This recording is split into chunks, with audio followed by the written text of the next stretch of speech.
Juan Munoz, who was born in 1953, was the first of a new generation of Spanish sculptors to emerge in post-Franco Spain. He came to prominence in the 1980s with a sculpture that was quite different from what was going on at that point.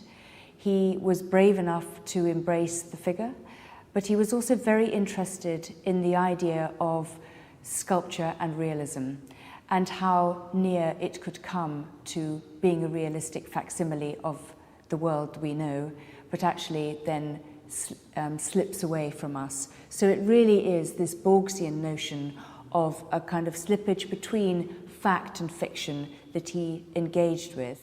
One of the earliest pieces, a sort of key iconic work, is The Wasteland, where there is a little ventriloquist dummy sitting on a very low shelf above an extraordinary expanse of floor, which is an optical illusionistic floor. So when you walk on it and you look at it, and if you're walking across the floor and you're looking down, it can be actually very unsteadying. When you go to the sort of hub of this exhibition, which is a piece called Many Times, in which there are 100 figures, where these figures are extraordinarily expressive, despite the fact that their physiognomies are absolutely the same.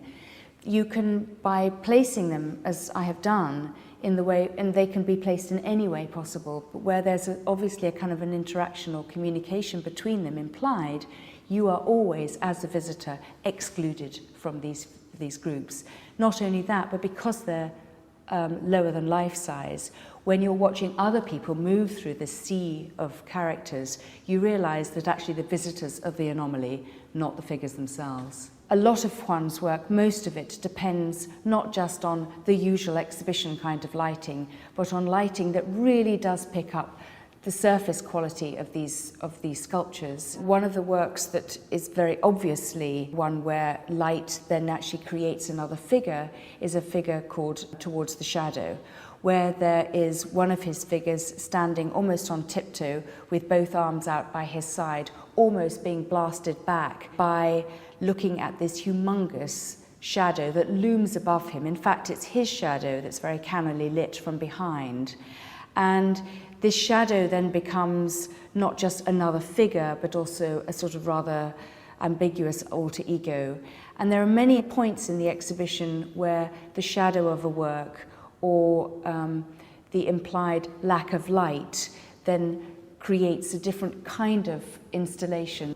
The hanging figures are primarily influenced by Edgar Degas' acrobatic figure in the circus called Miss Lala. But there is a difference to these figures because Juan's figures are suspended by what looks like, instead of holding, as a circus acrobat would do, a clamp between her jaws, which is what Miss Lala did.